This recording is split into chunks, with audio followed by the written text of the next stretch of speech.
Boy handicap again for the Trappy Duncan Memorial Trophy, and we've buggered up the start for you, but we had a few live stream issues which I don't think we're live streaming, so we'll get this clip up whenever it happens. But just going past the Riverside now, the race has started good, fresh nor'east here.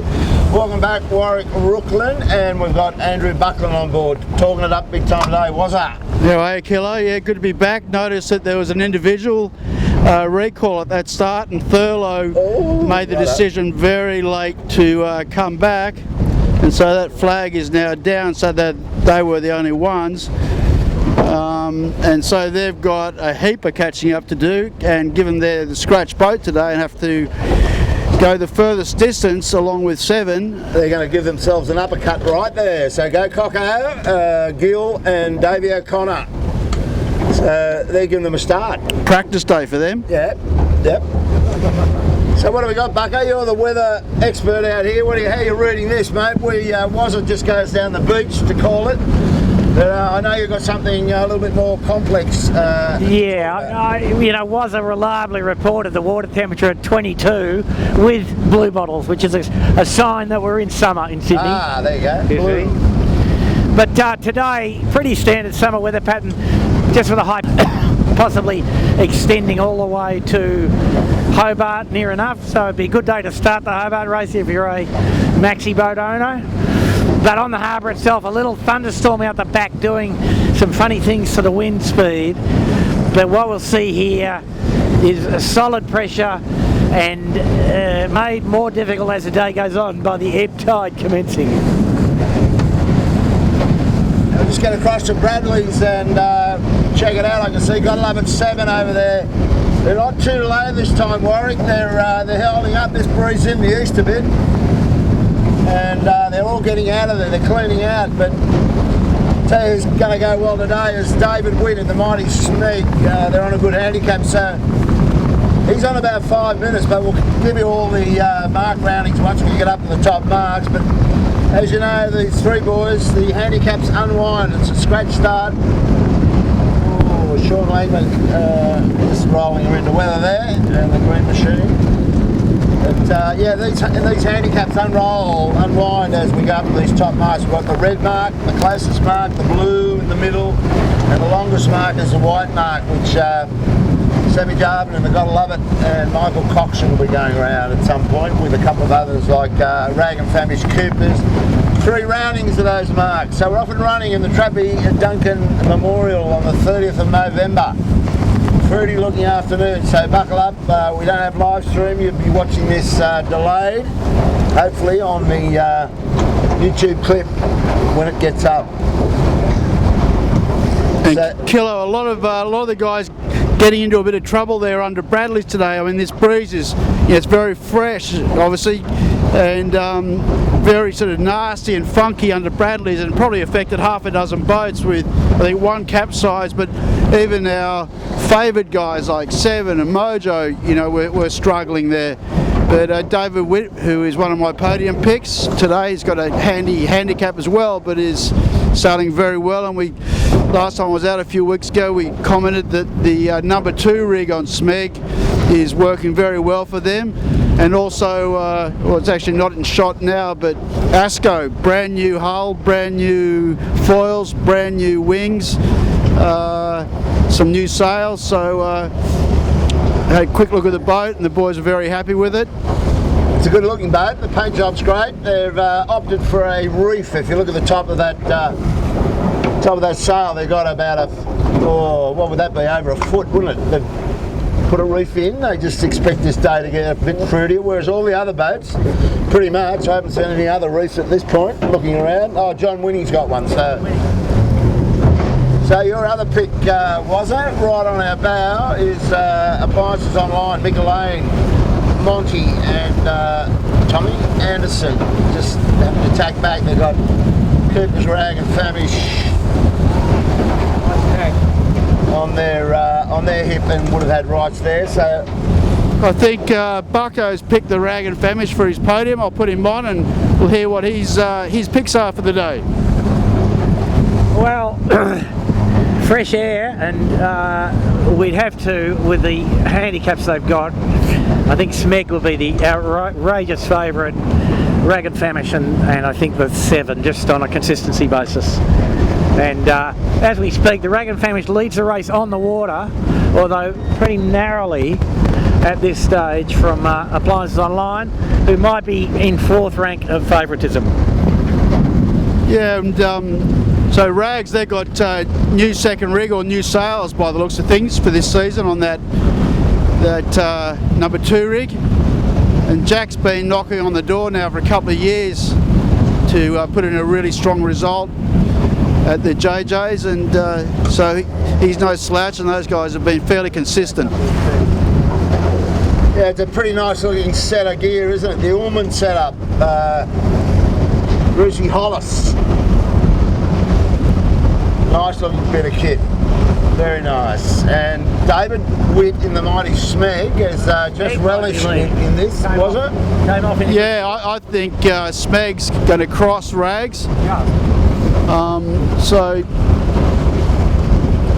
just enough? they look like they got a bit more weight on Rags this year. Is that correct, Kilo? Well, they got Big Peter Harris back, of course, but Peter's not on the bow today. There's a sub in there for Big Peter, but he's got the same sort of height and mass by the look of him. I saw him in the park. I think it's Stu, if I recall rightly, a fill in today. So he'll do just fine. He's sailing these boats before with others, so he won't let the team down too much, I wouldn't think. But they're right up for this. Can't see, gotta love it. Where are they, over our shoulder somewhere? Yeah, well, the 7 boys went to the right really early. Don't know if it's going to really pan out for them, actually. Expect the Rags to come out of here in front. So they've gone to the eastern shore way earlier than normally what you would expect.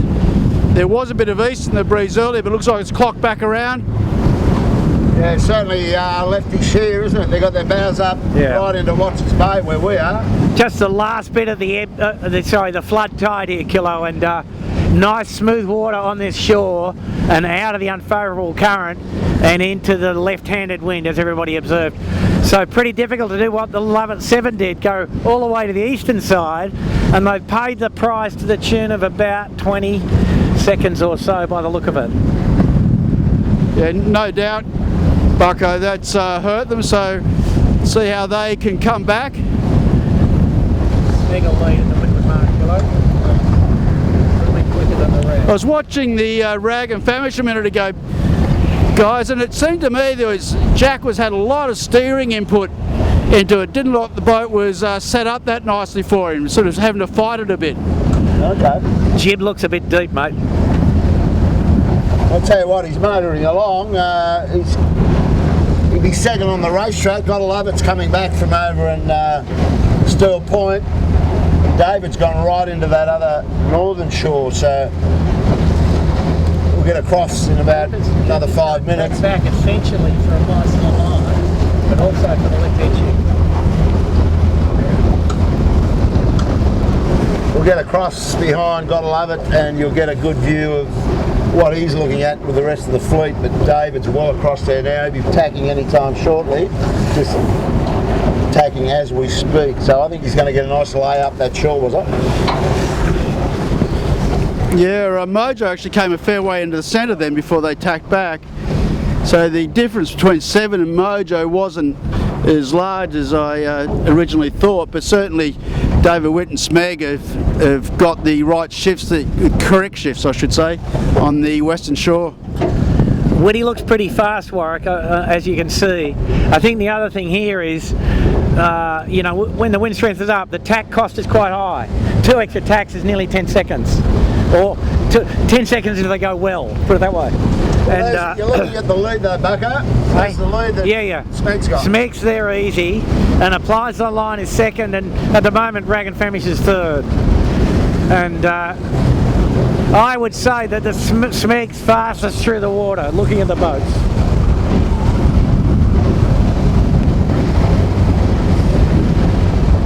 And Whitting will be enjoying that. Yeah. Close cross here with Appliances. Savvy's pushing it pretty hard. He's just going to get across, I think. Keep it just across as well. So the 7 boys have got themselves back into the mix now, and it's going to be interesting to see what they can do from here. And Mojo doing turns and going to go in the tide maybe. Ooh. So maybe they've infringed, which I didn't see, but obviously they have. Wow. And they got that cruise boat right underneath them, so yeah, scary little bit of scary moment for those guys. Back on a win now, so hotting up this race to get up round to these turn marks. Gotta love it. Can't haul back in, as we were saying. And now Witty's got lazy, fantastic. Yeah, you're right, Bucko.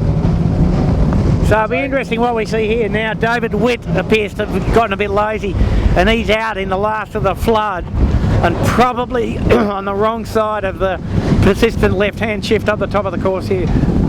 So we might see the Gotta Love It 7 make some impression here. But as I observed, the tacking isn't cheap, and you know, although David Witt and his guys, the boat handling is pretty high standard. So Smag's going around the red mark the first time, so they're going to be leading by a country mile when they do their turn, and they're not that, you know, they're probably about a minute away from laying that. Well, he's in front on the water, and he's going to really skate away when he goes around that short red mark. So that is David Witt right there, and yeah, as you're saying, he's not going to lay that, but he's looking at it. It's getting pretty big on his radar, that's for sure. Your other boat, Mick Lane, just in front of us too now. I think they go around a red mark as well, so these will be the 2 early leaders. You might have a look at your sheet, was it? But I think Rag and Famish has got to go around a blue. I think he's got 2 blues and a white at the very end on the 3rd lap.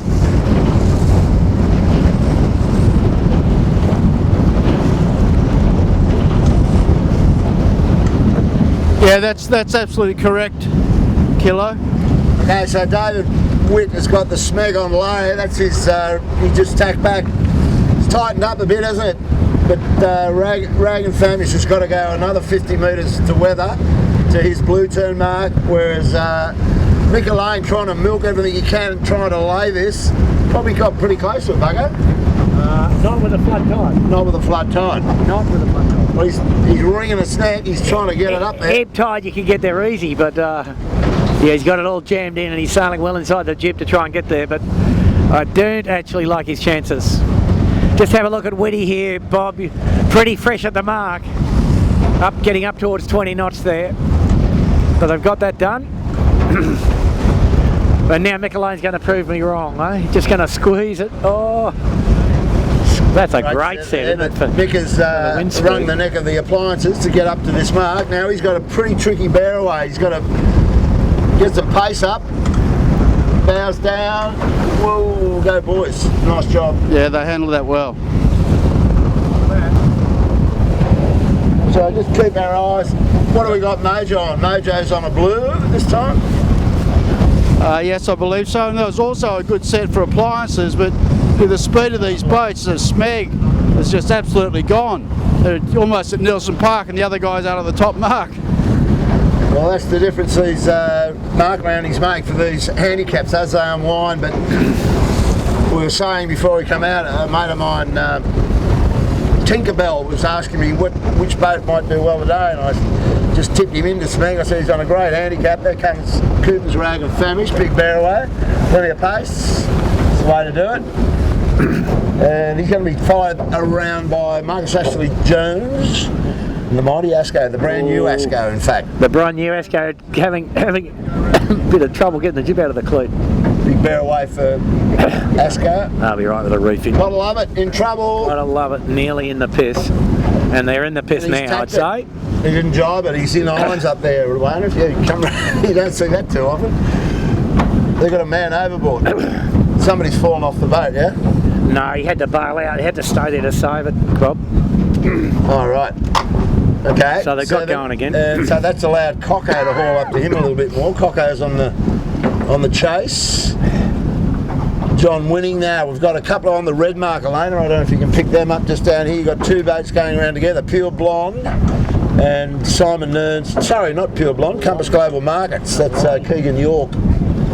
So it's all going on up at these top marks. Hello. Plenty happening. Johnny winning around safely. So we might get down there. Safely, Bob, would be an overstatement, I suspect. Safety is very relative, isn't it? We'll see if we can get down, and I don't think we'll catch David before he jibes at the island, or Mick Alane's boat, but there's plenty of pace on the boats this afternoon. And DeLonghi having a little bit of problems there. They've now got their chute up, but I think a pretty massive wine glass. Oh, they'll get that out. Yeah, they're right. So Smeg is absolutely bolted. Sure has, and Rag and Famish hurtling down the Milo Parkside there. Bow well down. Mojo's coming into play here with a fast run. This is Zasco. Good looking race this one, and not sure what this big cloud effect of this storm in the west is going to do to us. Right now, plenty of pressure, plenty of pace on. Lee Napton right on our bow, Ricky Bridge and Mike McKenzie. Really good squad, these guys. They've got a little reef in as well. Go you, good thing, Mojo. Skiff there in front of us. Thanks for that, Was. I didn't see it. Whoa.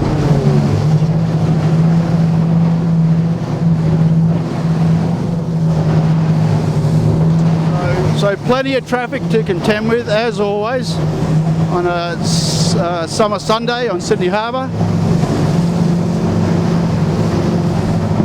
Mojo looking pretty good downhill there. Up down here is the Asco boys having a great run just off Steel Point here. Whoa. The Mojo though, Bob, just in that little minute there, very impressively upright and impressively smooth. So I think Lee Napton might be, you know, improving every sail, and he certainly brings up pretty high standard from his success in the 16-footer class. Okay, so Mojo jibes. We expect Asco to go for their jibe in a moment. Try and get the ley line right down to Shark Island, which is never easy. Got a whole pile of optimists here to pick through too, wasn't it? That could be rather calamitous. A lot of kids, I hope they got their radars turned on. They got some very fast, angry looking 18s coming right through their beat there. Yeah, well, expect a few of those guys to be starting these things in a few years. Yeah, you'd like to think so. This might sharpen them up. Ooh, right through the tight bit. Yeah, great battle between Mojo and Asco's lost it. Asco's lost it. Oh, he has, first swim. And Mojo just gets away. Good work by Mojo to avoid them. What do you reckon caused that? An oppie, or is it just a lost control? Yeah, I don't know. They might have just got, you know, rudder cavitation and just lost it, which is only got the back end of that. Yeah. We'll get up to this turn mark off Shark Island. We've got Bragg and Famish just jibing back now to head back down to Clark, so they've got into third. The Rag and David Witt has gone. It's a bit like he got 11-7. Ah, there they are, right down off Point Piper, put the chute off. So that's a good indication of how the breeze has shifted, because they're not able to lay across Point Piper.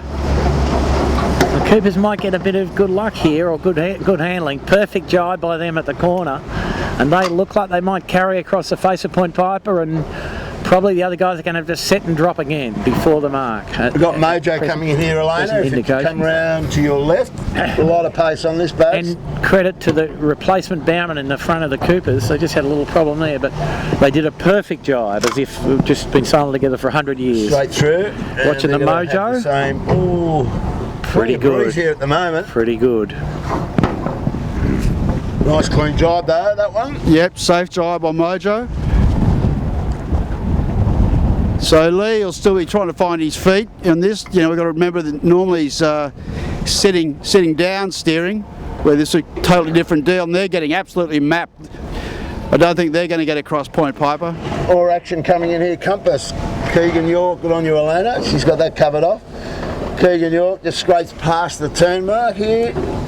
Got a drive coming up. Gotta love it, no spinnaker. What is that saying to us? Well, I think they've got their, I didn't see it, but I think they've got their ley line wrong, coming into Shark Island. They've had to drop it. Relaunch. Things go bad, they don't go bad in single units. When things go bad, things don't go bad in single units. DeLonghi through and so is Yandu. Michael Coxon is out the back door at this point in time. We'll get going and follow these boats. There could be some action here. Nice tight, hard running towards Clark Island.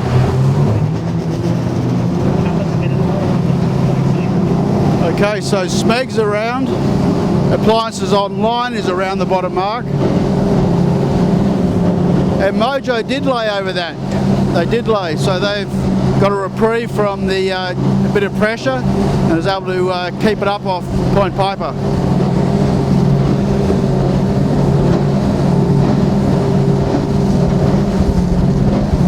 So I've got a good little battle going on here between Yandu, Compass, DeLonghi and Seven.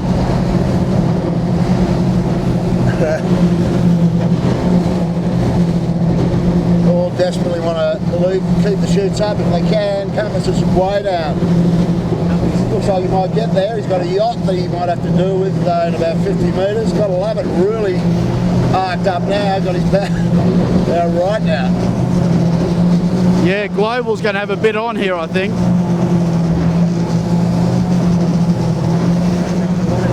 Well, it's getting the rough water down there. Refraction off the seawall. It can be a bit hair raising, I recall. Can you? Yeah, no doubt, Bucko. But it's not too. But DeLonghi having a problem. Had to avoid the yacht motoring, and then they've got the other problem. The other yacht sailing below them. So traffic management. And a bit of luck as well coming into play.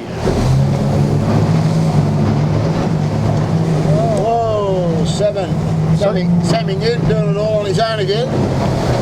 Yeah, it's a very rough day by their standards, and as Bucko just said a minute ago, normally when it goes wrong in multiples, and that's the sort of day that Seven's having thus far. Oh man. He's just about got it back in the bag. Mr. Coxon's coming into Gotta Love It. Looks like they didn't bear away the top mark with them. No, it just looked like they hadn't got anywhere. Oh, the dial up. Gotta Love It. Sammy's still trying to get that shooter open. Scott's in. Keegan York. Oh. Got to get round the mark. I think Savvy, you wanted to own that one, obviously. Plenty of action out here was, and I think you can hear the Captain Winning actually getting stuck into his troops about something or other. But they've done a pretty nice job to come in front of Seven, and Seven seems to be really struggling here with some issues, one might say. But the Yandu cleanly round on the outside with a reef in, and Jimmy Beck and Noddy got it cleaned up pretty nicely with verbal encouragement. So what do we got? We've got Michael Coxon just coming around behind us, so he's not far out of the mix, but he's got the penalty of going all the way up to that white mark all afternoon, being on scratch. We've got to love it. But anyway, there's going to be a good race. Sevy's guys a little bit rusty today, so maybe Coco can have a crack today. We'll get up there, see where David Witt is. The fleet, I've got Lawrence is online, just coming out of Bradley's, the shadow of Bradley's as we speak. Mojo still going in, and there's Smeg, and right on our bow lane we've got two loony boats. We'll hammer up there. Smeg with the red mainsail. The dark sails of Ragged Famish. First and second on the racetrack at the moment.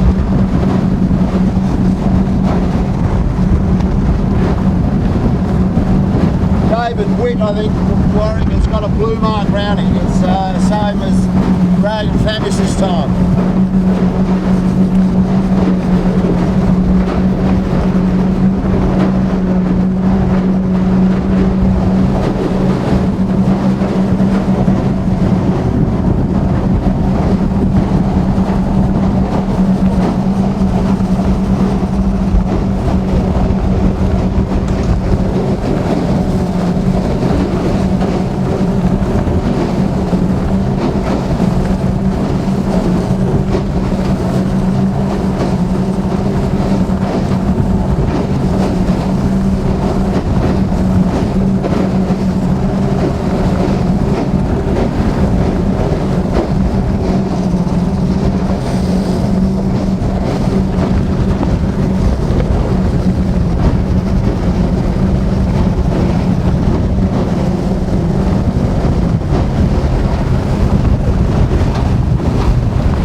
this is our leader. Yeah, well, these guys are absolutely motoring. He's extended his lead on the whole pack. And certainly top end of second rig at times. You can see the mainsail inside out at different times. But the boat looks just so nicely set up. He's not having to oversteer the boat.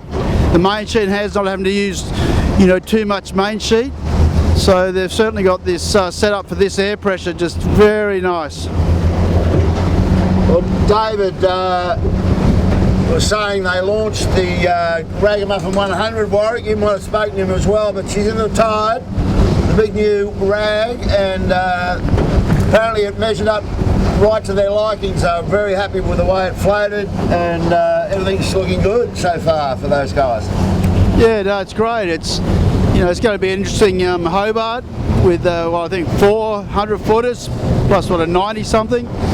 But yeah, it'd be good to see that boat go well and have a new boat in the mix for a chance for light honours. And I believe they're going to be doing. Okay, so they're not mucking around. Sid's got a bucket list, no doubt, and he wants to nail it to the wall and fill it up. Good on him. The other thing that we're conscious of today, we were all talking about poor old Chris Nicholson, who was sailing on this very track on Mojo last year, as you might remember if you came with us following the racing, and he had a bit of bad luck, or a huge amount of bad luck last night, was he? You were across it. They hit the side of an island called Ile de Sud, somewhere in the middle of nowhere in the Indian Ocean, and they're about to abandon the boat as of this morning. So that's extremely bad luck, given the amount of work that they had to throw at that project. You got a feel for them? Oh yeah, it's just I'm really sad for them. It's horrible, and anybody in that situation. But yeah, it doesn't sound good. I mean, from the reports I've been reading this morning, all the team are okay. The personnel's okay. Last I read, they'd actually abandoned the boat. We're in life rafts, waiting to get taken over to Team Alva Medica apparently, and then assess the situation from there and where they go and how they deal with the team. And then the next thing is, can the boat be salvaged? Apparently both rudders have gone. There's water in the aft section, but there's a watertight bulkheads there, so it shouldn't affect the the boat overall. But they've hit on a lee shore on a reef, so it's just apparently getting blown further and further up, and that's not normally a very good scene, and getting it off could be a real challenge. And what damage do you do getting it off? And so it's going to be interesting to see whether they can salvage that and maybe miss the next leg as well, and maybe, I don't know, who knows. I mean, they can do pretty amazing things these days with the logistics and resources that the Volvo Ocean Race has. But yeah, really, really bad, sad news for the whole team. Yeah, I'll say it. So very disappointing. But, pretty risky business, that around the world stuff. They're always on the edge of their seats with all the weather that they throw at them. So hope you bear up, Chris Nicholson and all your crew. Tough times. Anyway, we've got Rag and Family 62 Hillstar doing a mighty fine job. Still hanging into David Witt. As I was saying, both of these boats go around the same blue mark this time. So this race is going to go on between those two, trying to get the better of each other. And the water's still staying pretty flat. So that, the turn of the tide, I think, is in about 10 odd minutes. So maybe that last lap we'll start to see a bit of tide going out and starting to really get some bigger waves out here, which will be interesting. Yeah. And that breeze has gone left now, and you wouldn't want to be over the other side. I can't see anybody over there, but so Rag and Famish have actually got to deal with one of these party barges, and I would have thought it'd be better to be tacking and getting out of there, but looks like they're going to elect to continue to go, so they need to be very careful here when they get to the lee of this thing. You're right about that. There'll be nothing beside that. See, there they go now. Well, you can see them getting all prepared, so they've managed that very well. You huge block of flats. Christmas time on the harbour, all those weird and wonderful big barges get out here filled up with punters.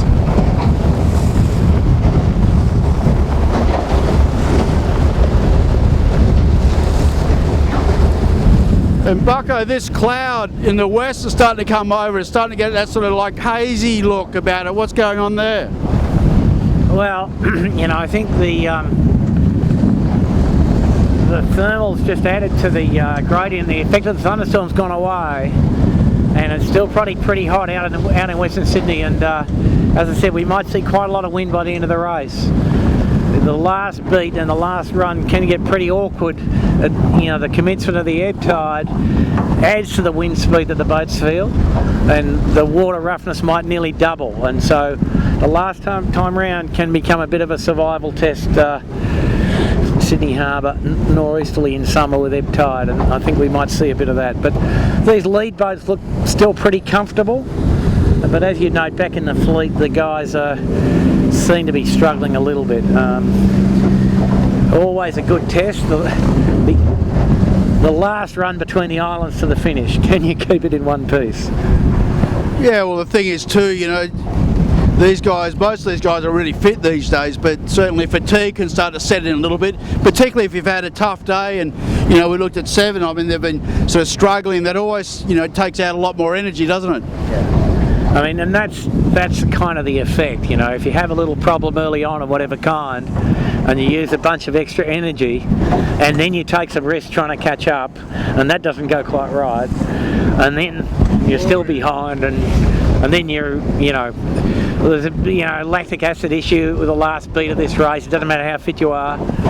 The sheet hand in particular is going to feel that usually. And the forward hand gets to rest a bit going upwind, so he probably not going to be too bad downhill, but the sheet hand's certainly got a tough, I mean, the third beat seems very long relative to the first two. Yeah, and I think the other thing too is when things are sort of going wrong on, you know, on a multiple basis, your heart rate's a little bit higher, you know, frustration can get up a little bit, and that all saps energy.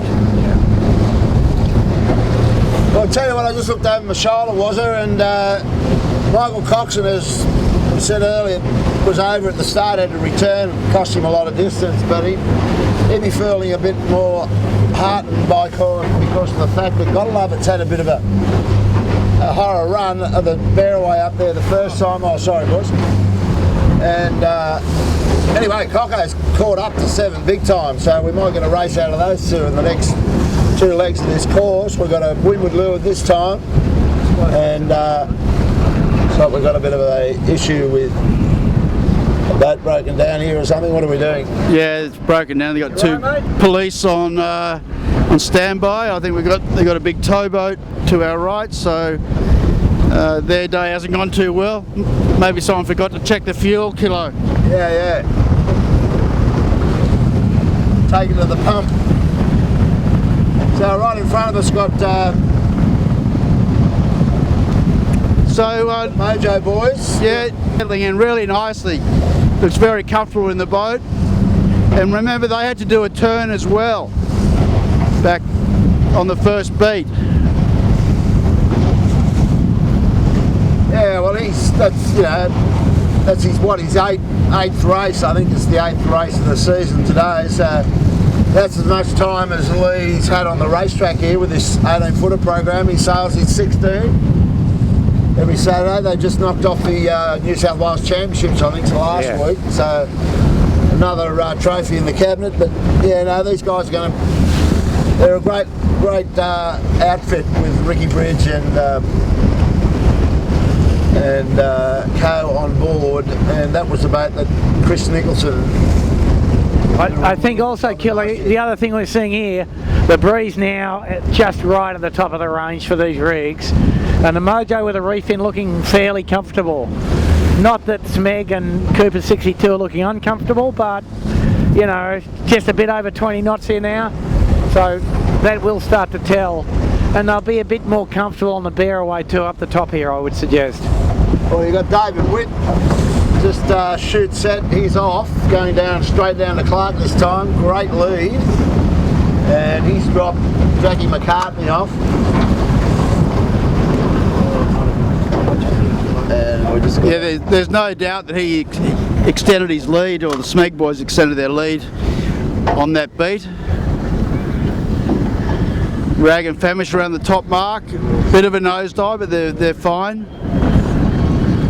Taking a little bit of time to get to the chute. Now here they go for it. Just be hanging on a second.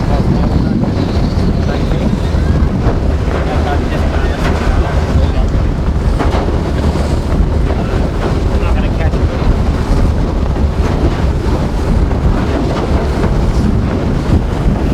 So Mojo's in a nice third place, so they've sailed their boat well so far. Yeah, well, Nick Lane, I think, is on a red mark, so he's on 2 reds and a blue. I think you'll find if you have a quick look at the sheet, prove me wrong, all right. But although no, I think he's on a blue because he's on that same track that Mojo's. Yeah, he's going blue.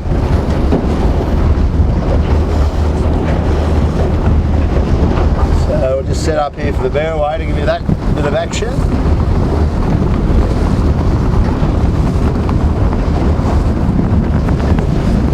So Mojo getting set up for the bearaway, jib off, vang off, everyone down the back of the ship, and here you go, the nosedive, and it pops out, so well done.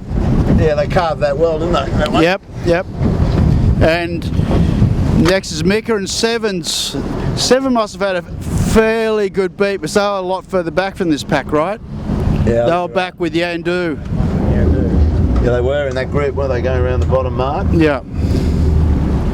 They're going to go up to the bishop. Yeah, so they have to go to the furthest mark, so it's got a long way to go till they can head downwind.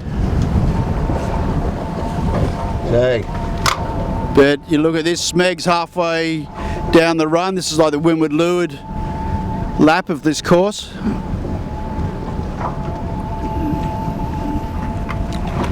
We might go down with these guys because there's a fair bit of a gap back to Gotta Love It. We can catch up with them when we get down and see them come to the leeward mark down at Clark. So we'll get cracking and give you some vision off these boats. As Warwick's saying, Smeg has disappeared. They're doing a Gotta Love It for the fleet today, sailing off that handicap they've got. Michael Fox. But it's not just a handicap though, is it really, Killer? I mean, they've actually sailed the boat really well.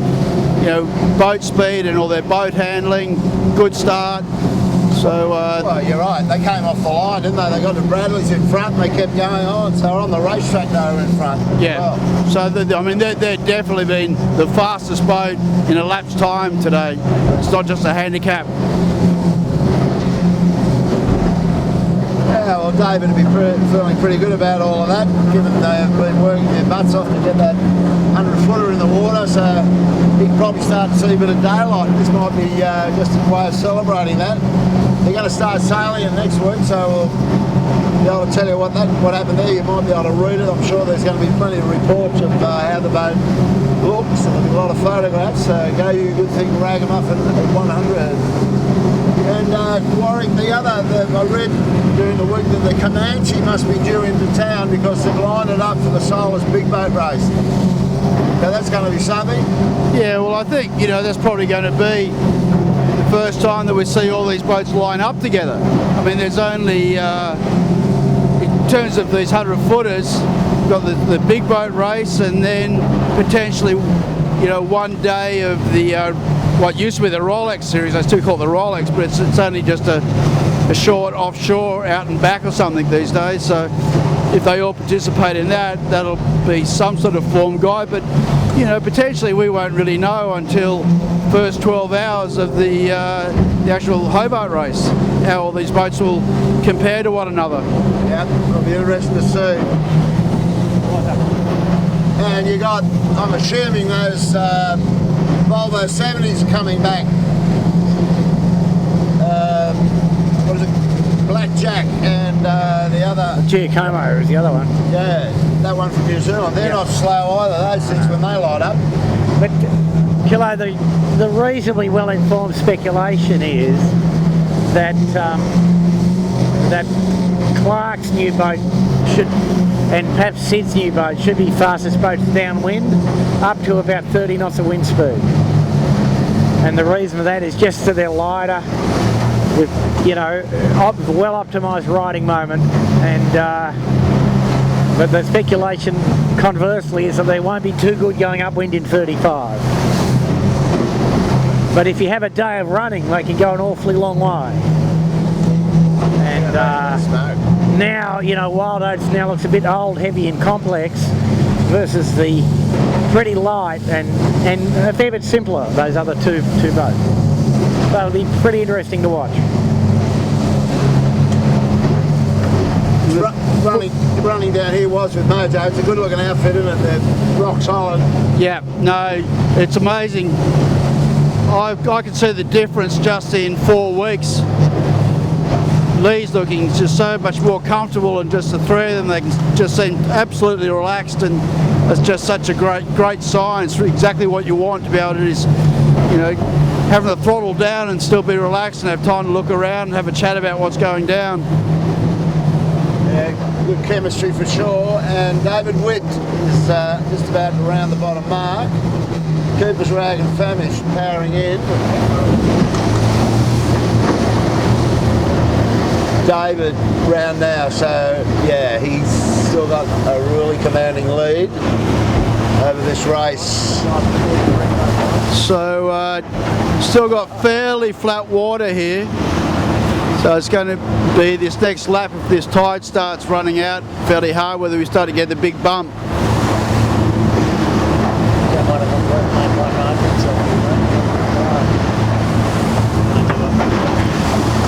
Mojo going for the jibe. So the 2 leaders around the bottom mark and heading up, starting their last lap.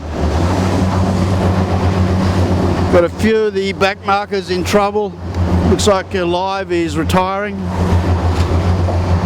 And Mojo pressing their luck a bit into the bottom mark here, well onto the lay line for a jibe drop, let's put it that way. And I think he might have got it about right, but he's close to the limit, trying to get enough space to jibe and drop. And the gap between the 2 leaders, just that 35, 45 seconds, hasn't changed much in a lap and a half really. So just be interesting to see up this beat if anything happens. I reckon guys that actually Rag have taken time out of Smeg. You're right, Warwick. So, early on Smeg, it looked like they'd extended, but then we were a fair way up the harbour. We couldn't see the second half of the run, so Rags either got more pressure or Smeg's had an issue. So here we go, Mojo having to, we're out of camera now, but having to drop and do a 2-sail jibe at the bottom, which is not an easy manoeuvre in this breeze. So we'll see how the boys pull this off. Yeah, they normally bang the chute through, don't they, in that situation? And here we go, going for that 2-sail jibe, down speed. Not easy. And they've done it. And same deal for appliances online, they're tied on lay, so they may have to do the same thing. Well, we're going to have 2 leaders, Smeg and Cooper's Rag and Famish. Just a nice little break. They're going to have a good tussle, those 2, for the to take the gun. I've got a feeling, because there's a lot of tough sailing in front of them. They've got to go all the way back up, set shoot, Shark Island, jibe, and back to the finish to get through it. And there's plenty of trapdoors and bunkers in that little bit of sailing. And second, and we got Mojo, nice little break over the pirate ship, and I don't think we've got much else in the race. Where's Johnny winning? He's way over there off Shark Island. So our race is pretty much 7. Oh yeah, there's still some interest in whether Gotta Love It and Michael Coxon. 7's got a nice little break over Coco. So if you come round Elena, you've just got 7. You can see the Keegan York's boat. But I reckon it's been a bit of a sort of, except for the first couple, it's been a bit of a scrappy day. Well, I think Mojo's had a clean day except for their infringement 360, but there's been a lot of that type of stuff going on today. What do you think? Yeah. Well, I think if you looked at Mojo and took out the probably 40 seconds that the infringement cost them, having a penalty turn, they're not too much off the pace here. sailing off at the same similar handicap as Cooper's 62. Seven's had a bad day.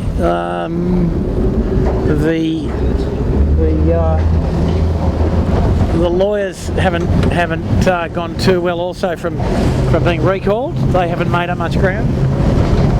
So might be a bit of a changing of the guard, perhaps a little tiny bit. Yeah, just some signs that the SMEG guys with a bit between their teeth and some resources behind them, I rather suspect, making a bit of a dent in it, perhaps.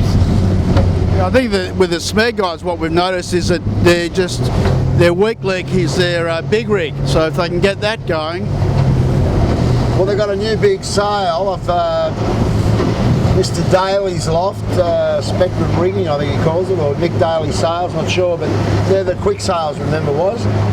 Ashco's got a set of them, so does now Smeg, and Johnny Winning is using a full set of Daly sails, and they're pretty quick. Yeah, no, he's doing a good job. It has been for a while, actually. A lot of rough water here for the boys to negotiate. Coco saw it and got out of there before he went through it. Simon Nern's taking it on, and he'll have to take it on back out the other side as well. And it's just gone a bit soft here at the moment, so really soft. Yep. And all these guys have underlaid this mark, like they're struggling to get down. You reckon that storm, Warwick, is starting to have a bit of an effect? Well, it could be. There's some pretty funky clouds going on in the west, and it's getting darker where we are. So, you know, that must be what's affecting it down here. But from my recollection, you know, I've seen it quite often when it's a little bit like this. The breeze does tend to lighten down this end of the harbour. Yeah, Warwick, another fresh thunderstorm brewing up out the back, so that tells you it's pretty hot out at Penrith, and not completely unknown, but unusual to see two pretty much in the same location in one day. So what's going on there? Maybe just the water's pretty warm, and that's part of the issue. Simon Nern trying to get his boat, coax the boat around the mark. He's a little bit high to it for a second there. Round he goes. So that's about the chasing pack. We'll turn the camera cut around and proceed back up and catch up with the leaders. And we'll leave these boats to scrap it out. Michael Coxon. You can see the line up there in front of DeLonghi, then to Fisher and Paykel. Mr. Flanagan's boat doing a good job this year, trying to come to grips with the new class, and gotta love it.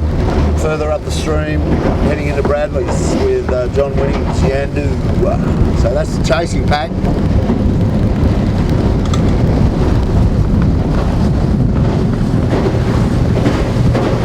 Bad tack on compass. Let's put some holes up here. And we've got a Manly ferry approaching this group of boats at the breast of Bradley's now, so right in front of us.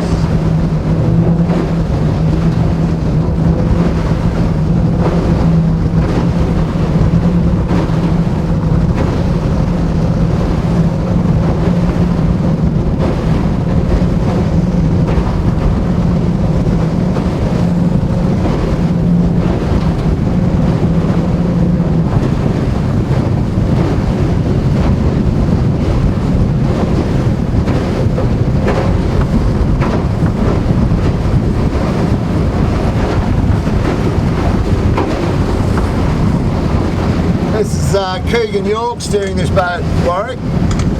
Yeah, he's doing a good job. I tell you, they're not that much slower than Seven, and he's shown a lot of progress this year, hasn't he? He sure has. He was saying a couple of weeks ago he's got a tugboat under his bow. He's trying to lift off him if he can. He won't bounce off that really all that well.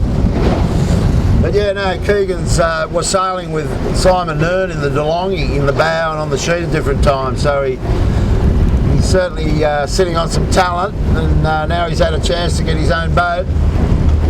Looking good. And a big improver, as you were saying.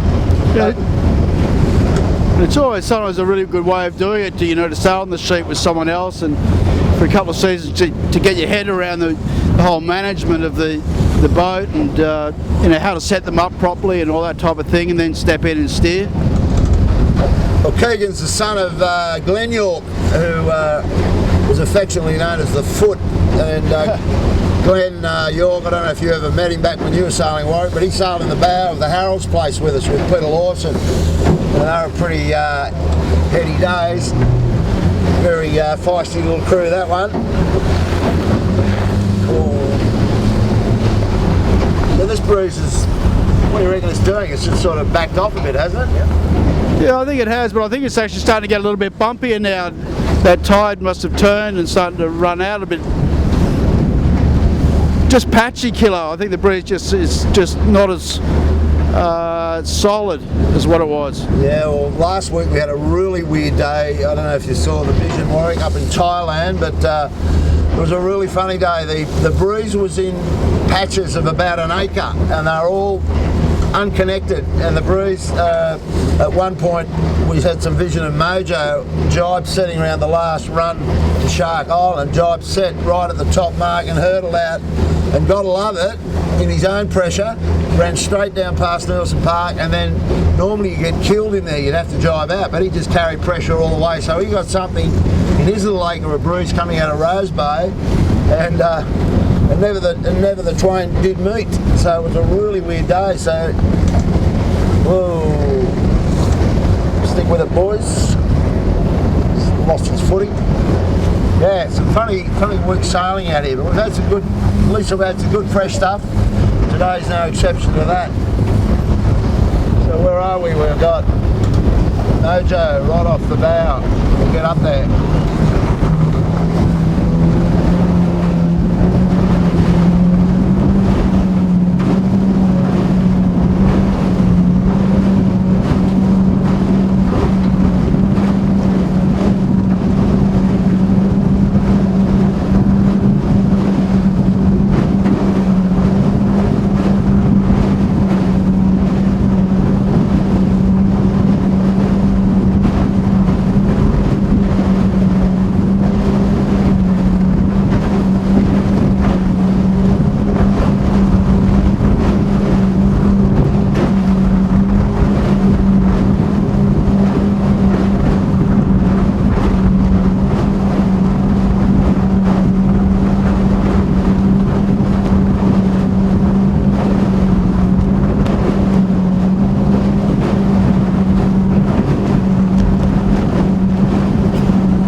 Okay? Can you have a look how much card you've got left on that P2 card in your camera? Can you see it? 74 minutes. Oh, well, cool. Thank you. Just wondering how we're going. Okay, so Mojo in front of us is right over going into Nelson Park or Bottle of Glass, and our 2 leaders are right over on the northern side. We'll get across to them. But the breeze is certainly in the left at the moment, and we'll get across this wash.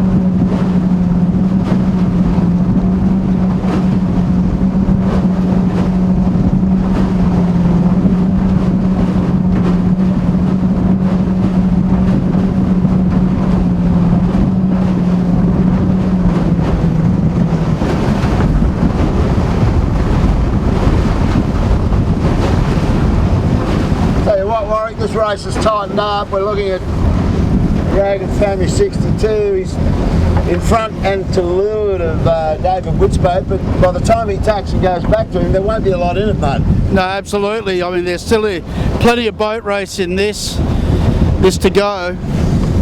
And Brucey Hollis out. Yep. Look at his man, look at his gear, taking photos and video. So they've been quick. They're closing, definitely closing down on the Smeg. They rushed that tack then. I saw that. That's where it gets tough, doesn't it? You know, like when you start to get a sniff of the victory, you got to just stick to the routine and not rush manoeuvres. But definitely, Smeg will cross them, but they have definitely closed up again compared to where they were at the bottom mark, no doubt about it. So no matter whether Smeg can lay, they both go around the blue mark. I don't think Smeg will be able to lay this kilo. No, you're right, and I'm just wondering whether David Witt's saving a bit of energy for the run to the judge. He certainly slowed up a bit. No, that's okay. Wasn't their best one, but there's the distance. This will go down to the wire for sure. We'll get some fun out of this run to the judge. So they just kick back to come and get an approach into this blue mark. There they go. They didn't miss it by much. So you'd think that Rag. So no, Rag's got to go to the white mark, Warwick. Oh, does it? Yeah, that'll bugger that up. Oh, that's a shame. Because that was going to be a good finish. Yeah. No, Rag's on 2 minutes, I believe, and he's penalised to go to the white.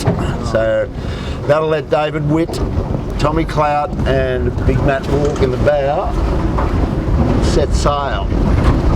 Off the hook. That's a shame. Because that would have been a good final 2 legs. Yep. Anyway, he's still got to keep it upright, and here comes the bear away.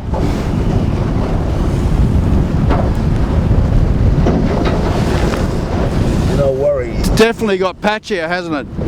Yeah. You know, it's down pressure up here now. So yeah, keep it upright, and the boys in Smeg got this. Now Mojo doesn't have to go to the white, so will that help them close up to Rag? No way, they're way back. They've lost a lot of ground on this beat, Mojo. Well, they went right over to the east, didn't they? Yeah, exactly.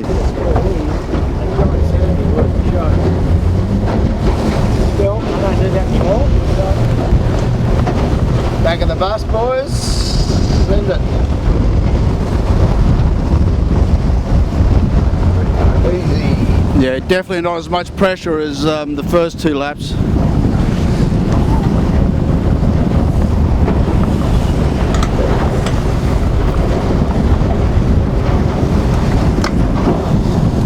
So we've got a fair way back to Mojo now, so it's kind of all spread out. The whole field's more spread out than I've seen in the times I've been out this year so far. It was a bit similar to that last week as well, with those 1 acre patches of bruise that really split them up. But in the end, there was a pretty good dash for cash. We've got to love it.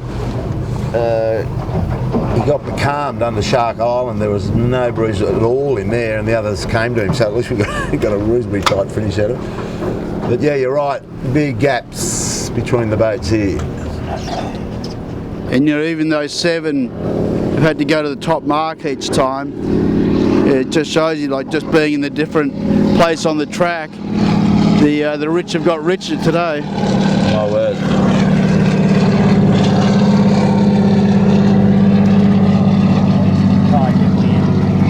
Yeah, there you can see it. And Mojo round for the final time.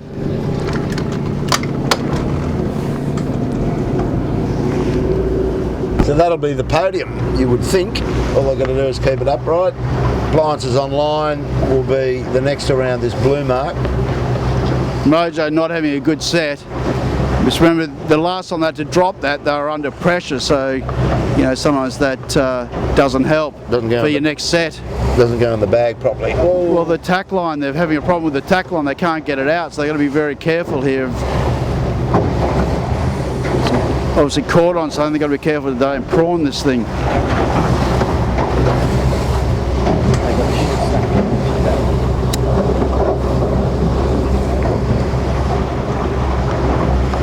So this might enable appliances to have a go at Mojo. Yeah, it's certainly slow there.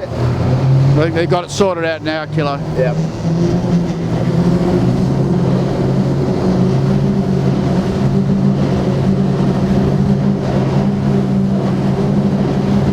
wind just jibing back for his final approach to the island. So we'll get down there and try and catch him for the run to the judge.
Wind down there, Warren. He's going to get there, hoping for the lift, I'd say, but he's cut it a bit fine, I think.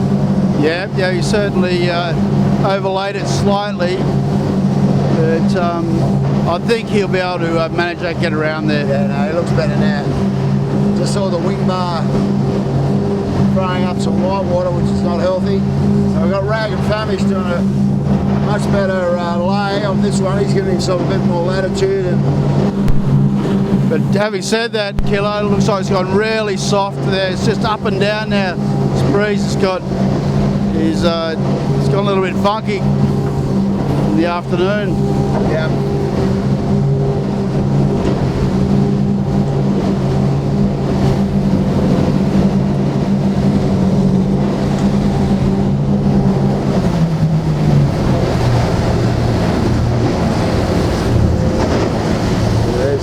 Patch here, now sun comes on.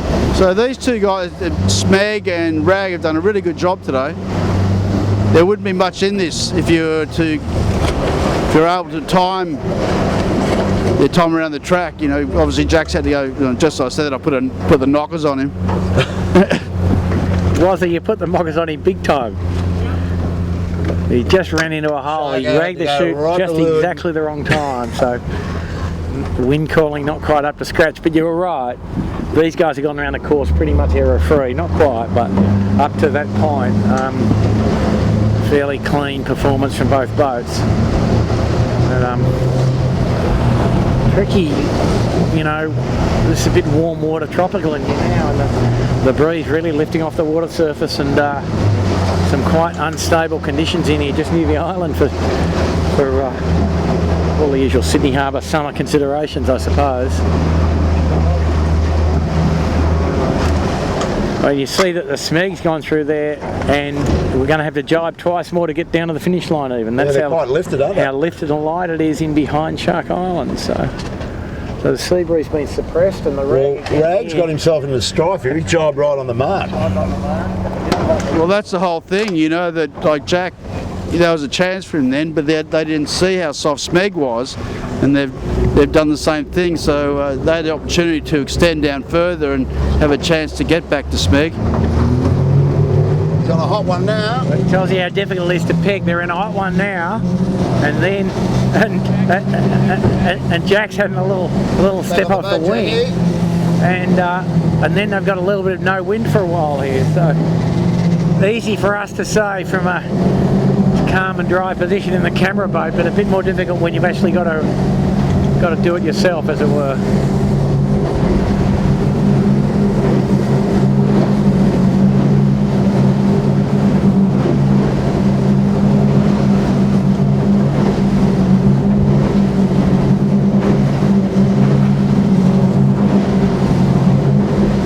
Well, I'm more than happy about this, boys, that we didn't get wet. That storm looks like it's going to get somebody this afternoon. It's building up quite a bit over there. So we're going to get Smeg this one. About another 100 metres to go. David Witt, big smile on his face. He'll no doubt give them some brief at their presentation in there and tell them how to do it. We've got Tommy Clout, good crew this one as well, and Matty Walk has got a jibe to get down across, and another jibe. They might be able to go in on this one.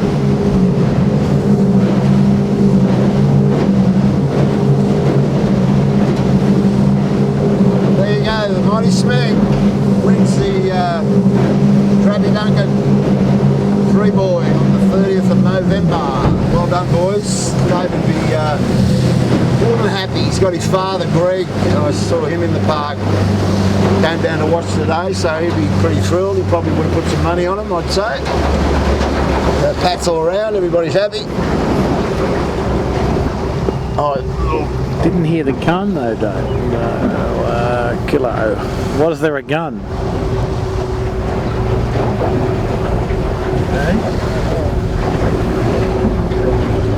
no haul. Well, Bucker. But I saw the general recall flag come down, I believe, when Thurlow came back, so I don't know what that's all about. Starting a rumour, Bucker. So, next boat across, we assume that second position is Rag and Family's good job. Jack McCartney, Sharko and Stu, I think it is, in the bow, filling in for Peter Harris. Just letting it feed itself across the line, no pressure. And Mojo will be third. Oh, well, there you go. So, have to find out what's going on there. Maybe you could use your persuasion skills and ask the race committee what's going on. Just give them a hoy and see what they're saying. Did Smeg have a problem? Did they get the hooter? Oh, they did get it. Oh, they got it. Okay. We were just too far up. We didn't hear that. Yeah, we didn't hear the horn. Okay then. All right. Official, straight from the judges on the Ripple side. Yeah. Smeg 1, Rag and Family's 2, and the third boat fill up the podium is Mojo Wine. But boy, oh boy, didn't the fleet spread out, and I've just got a glimpse of Gotta Love It 7, who's further back than fullback at this point in time, so they didn't have such a hot one. Sail off those long marks all day. 3 white roundings.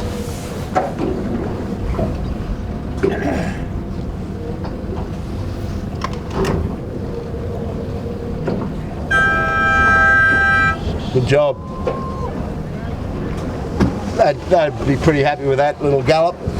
Warwick, they looked great, didn't they, when we were alongside them? Yeah, they did a good job. I mean, they looked comfortable in the boat. I mean, if you think back, I mean, the two things that went wrong, they infringed, had to do that 360, lost a bit of time, and then they were right there. Then on that last beat, they dropped a lot of time by electing to go to the eastern shore, and that didn't pan out for them. But they certainly looked comfortable in the boat.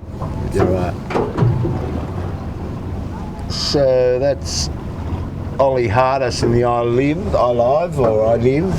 Yeah, well, there another lap to go. Yeah, well, he's got a long afternoon, but he's plugging on, so you know, top marks for keep going. Appliances struggling to get across a little bit here, coming down with some new pressure. Full pace through the line, fourth today. Mick Lane. And the next boat, the Kilo, is 7. So they've had an ordinary day by their standards. My word, just a little bit unsettled. Every time we sort of look at them when they were doing some manoeuvres, taking shoots off, there was plenty going wrong in the kitchen. Yeah, very unusual for them, but you know, better to do it now.